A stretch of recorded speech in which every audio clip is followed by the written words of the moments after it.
जो आज हम लोग इस वीडियो में देखेंगे इंग्लिश रीडर फर्स्ट क्लास 6 यानी कक्षा 6 की इंग्लिश रीडर देखेंगे। इसमें आज हम लोग इस वीडियो में लेसन 9 पढ़ेंगे, द रेनबो फेयर्स। तो सबसे पहले बच्चों जो ये लेसन दिया गया है द रेनबोज फेरीज, इसमें हम सबसे पहले इसको धीरे धीरे यानी स्लो मोशन में इसको हम रीडिंग करेंगे और आप भी बच्चों इसको रीडिंग करने की कोशिश करिए मेरे साथ। इसके बाद बच्चों हम इसका हिंदी अनुवाद बताएंगे पोएम का और लास्ट में हम इसी वीडियो में इसके एक्सरसाइज चालू करेंगे। तो आइए बच्चों सबसे पहले इस पोएम को रीडिंग करते हैं। Lesson 9 the rainbow fairies. Two little clouds on a summer's day went flying through the sky. They went so fast they bumped their heads and both began to cry.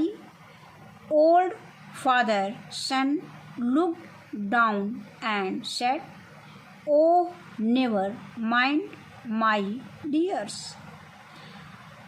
I will send my little fairy folk to dry your falling tears."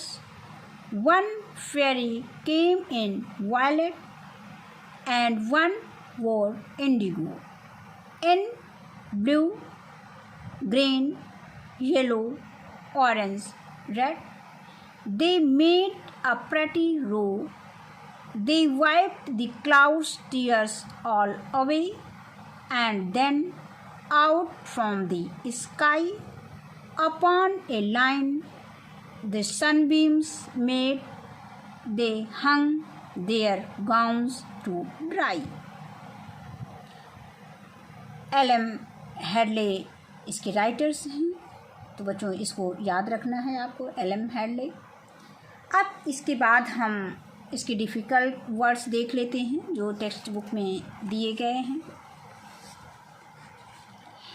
Bumped mean होता है टकराया, फोक mean होता है लोग, violet mean होता है बैगनी और इंडिगो मीन्स गहरा नीला, रो मीन पंक्ति कतार, वाइप्ड मीन पोंछा और सनबीम्स मीन सूर्य की किरणें। इसके बाद हम इसका हिंदी अनुवाद देखते हैं। लेसन 9 इसका हिंदी अनुवाद देखेंगे। Lesson 9 part 9 the rainbow fairies, इंद्रधनुष परियों। रेनबो मीन इंद्रधनुष होता है और फेरीज मीन परियों। फेरी मीन परी होता है और फेरीज मीन परियों, बहुत सी परियां। Two little clouds on a summer day. Two little clouds यानी दो छोटे बादल, ऑन अ समर डे गर्मी के दिन में, यानी एक गर्मी के दिन में, या कह सकते हो एक दिन गर्मी के दिन में दो छोटे बादल, went flying through the sky आसमान में उड़ रहे थे या उड़ते चले गए। वेंट फ्लाई में उड़ते चले गए, थ्रू द स्काई आसमान में। गर्मी के एक दिन मतलब एक दिन गर्मी के दिन में, या कह सकते हो कि गर्मी के एक दिन दो बादल आसमान में उड़ते चले गए। दे वेंट सो फास्ट, वे इतनी तेजी से गए।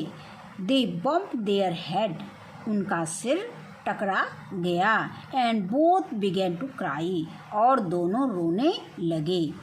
ओल्ड फादर, बूढ़े पिता, सन लुक्ड डाउन, यानी बूढ़े पिता सूर्य ने नीचे देखा, एंड सेड, और कहा, ओह अरे, नेवर माइंड, कोई बात नहीं, माई डियर्स, मेरे प्यारे बच्चों या मेरे प्रिय मेरे प्यारे, कोई बात नहीं। I will send my little fairy folk, मैं अपनी नन्ही परियों को भेजूंगा, या मैं अपनी नन्ही परियों के मैं अपनी नन्ही परी लोगों को भेजूंगा।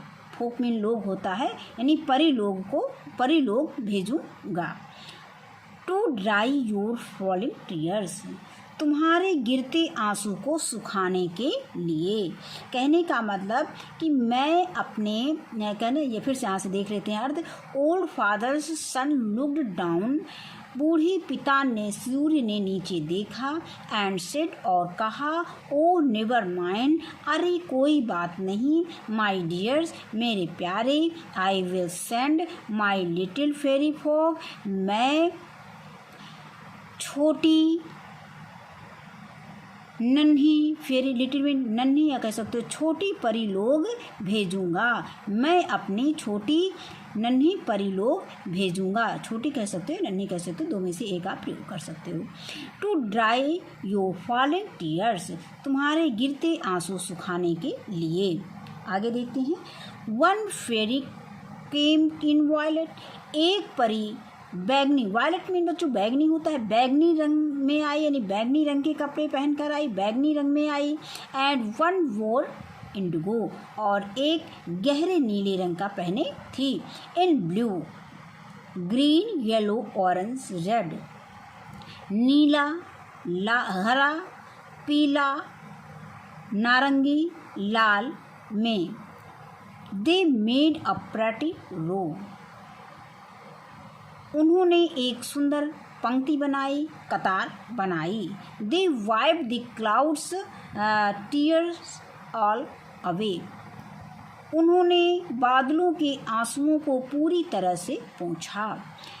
And then out from the sky, और फिर आसमान से या और फिर आकाश से। अपॉन ए लाइन, एक पंक्ति पर। द सनबीम्स मेड, सनबीम मीन धूप की किरणें, सन मीन धूप और बीम्स मीन किरणें, मेड मीन बनाई। अपॉन ए लाइन, एक लाइन पर या एक पंक्ति पर। द सनबीम्स मेड, धूप की किरणें बनाई। दे हंग देयर गाउन्स टू ड्राई, अपने गाउन्स को सुखाने के लिए लटका दिया। हंग मीन लटकाया, यानी अपने गाउन्स को सूखने के लिए लटका दिया। तो ये बच्चों, ये इसका हिंदी अनुवाद है। इस वीडियो को बच्चों आप कई बार आप देखेंगे तो इसका हिंदी अर्थ समझ में आ जाएगा। अब इसके बाद हम इसकी एक्सरसाइज सॉल्व करते हैं। तो कॉम्प्रहेंशन क्वेश्चंस, समझ बूझ वाले प्रश्न दिए गए हैं, कॉम्प्रहेंशन समझने बूझने वाले प्रश्न।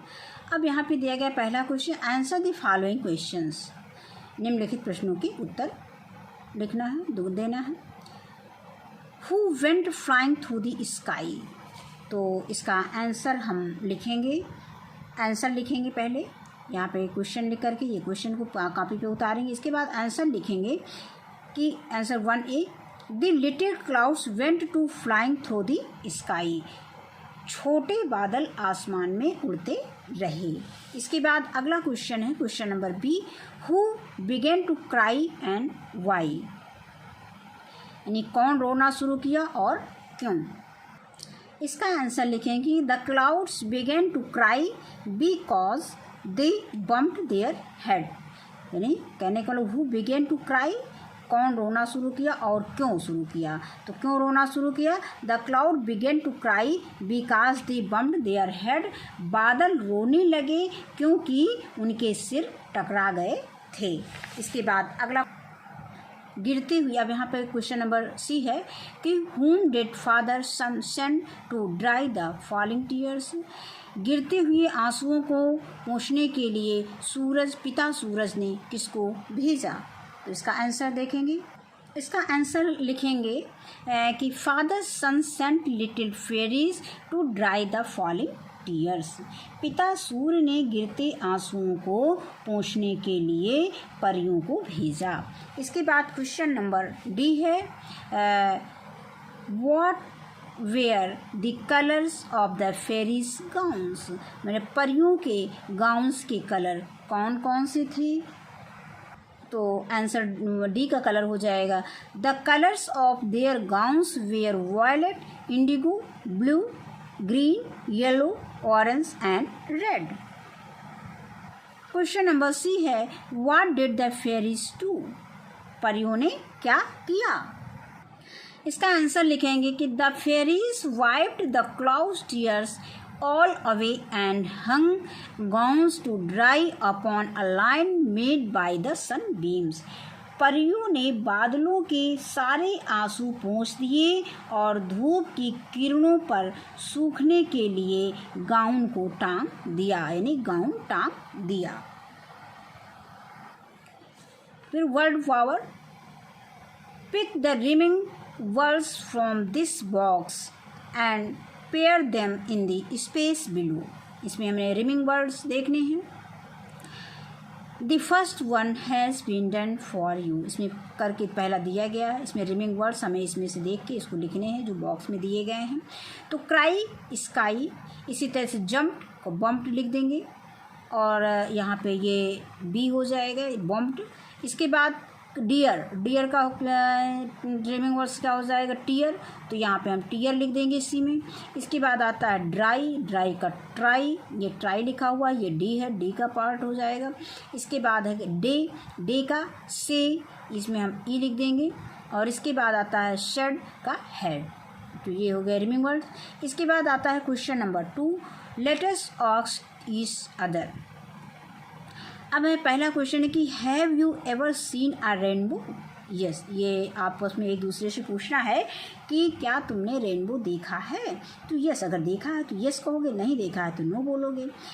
How many colours are there in a rainbow, तो 7 कलर्स होते हैं, तो इसमें आप क्या करोगे 7 colours.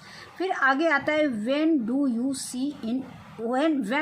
C a rainbow, rainbow कब देखते हो, तो the rainbow is seen right after the rainfall. आगे आता है, अगला है question number D, what other things do you see in the sky, और कौन कौन सी चीज़ें आसमान में देखते हो, तो सन, मून, स्टार्स, यानी sun comma moon comma stars ETC etcetera, यहाँ पे लिख सकते हैं ये सन, मून, स्टार, ETC।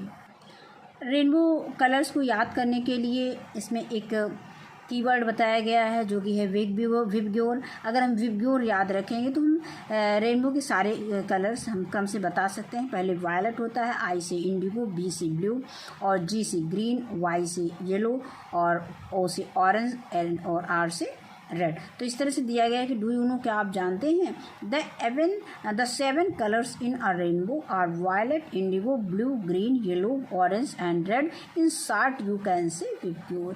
कहने का मतलब कि रेनबो में 7 कलर होते हैं, violet, indigo, blue, green, yellow, orange and red in short. और संक्षेप में हम कह सकते हैं, यू कैन से संक्षेप में हम कह सकते हैं विबग्योर। ठीक है, तो ये यहीं पर हमारा ये लेसन कंप्लीट होता है। इस वीडियो में बस इतना ही। वीडियो देखने के लिए बहुत बहुत धन्यवाद।